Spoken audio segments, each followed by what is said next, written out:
पटाबाहाल पंचायत माँ भौणी मैंने गुरुजन मैंने उपस्थित समस्त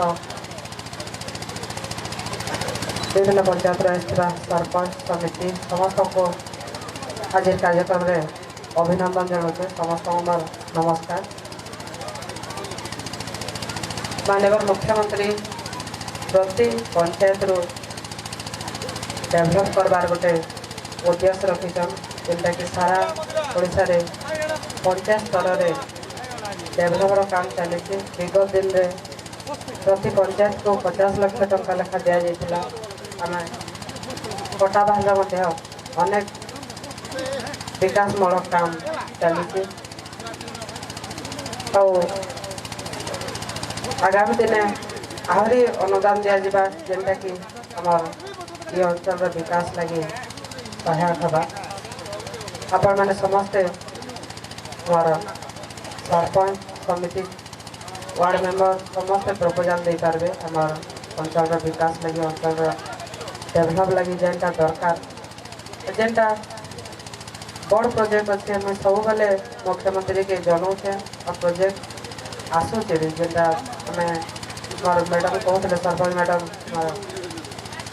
मुमकिन नालार कथा जिला परिषद आम बढ़िया बाबू कहते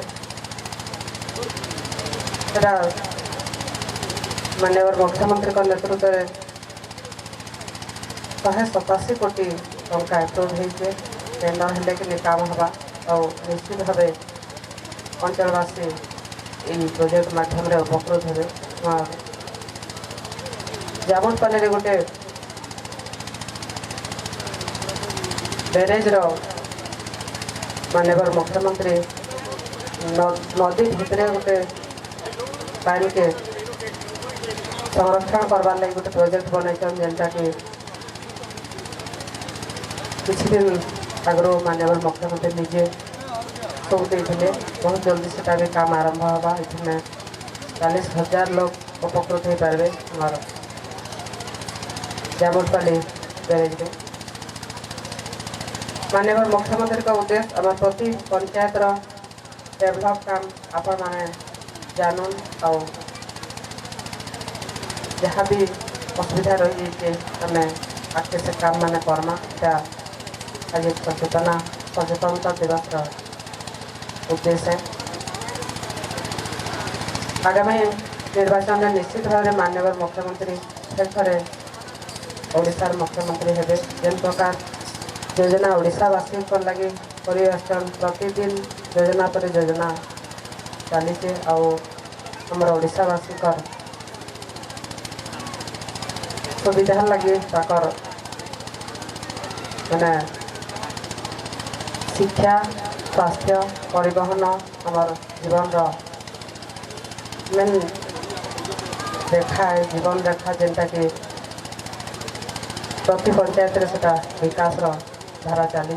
और 5T स्कूल माध्यम रे प्रति हाईस्कूल के रूपांतरीकरण कर 5T कॉलेज न्याय और यूपी स्कूल लगे आगे कहते 50 लाख टंका प्रति यूपी स्कूल के पैसा दिखाई आहरी भी आगे दमा यूपी स्कूल छोट छोट छुआ मान पहला शिक्षा प्रथम शिक्षा होते यूपी स्कूल आसूँ लगे पहला आम व्यवस्था करमा जहाँ भी हो। आज आपण मैंने एत संख्यार सचेतनता शिविर योगदान कर विकास है आपण मान उपस्थिति ही विकास है।